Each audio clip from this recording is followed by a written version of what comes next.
ఇదిగోనండి, ఈరోజు మే 9th అనమాట. స్పెషల్ డే అన్నాను, గెస్ట్ చేశారా? ఓకేనండి, చికెన్ ఇప్పుడే అయింది. అలాగే గారెలు అవుతూ ఉన్నాయి. ఆల్రెడీ వేసిన గారెలు ఇంకా తినలేదండి. ఈరోజు చాలా షార్ట్స్ ఇలా పెడదాము అని అనుకుంటున్నాను.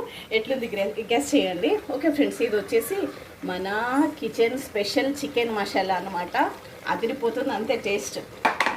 చాలా ఈ మసాలాతోనే చాలా టేస్ట్ వచ్చేస్తుందండి. నేను ఎప్పుడు కోడి కూరలోకి కొంచెం ఏమంటారు సూప్ లాగా పెడతానండి. కాకపోతే ఈరోజు ఏమంటారు కొంచెం ఆ వర్క్ ఈ వర్క్ చేసుకుంటూ మాట్లాడుతున్నాను. సరిగ్గా వినబడుతుందో లేదో. ఓకేనా? ఇంకా ఇందులో కరివేపాకు ఇష్టం నాకు. కొత్తిమీర అన్నీ ఉన్నాయి. ఇవ్వనండి, కొత్తిమీర అన్నీ తీసుకొచ్చారు ఈయన. కానీ పుదీనా ఓన్లీ మనం కరివేపాకుతోనే టేస్ట్ ఇష్టపడతాను అనమాట. కరివేపాకే వేస్తాను ఇందులోకి ఇప్పుడు. ఓకేనా?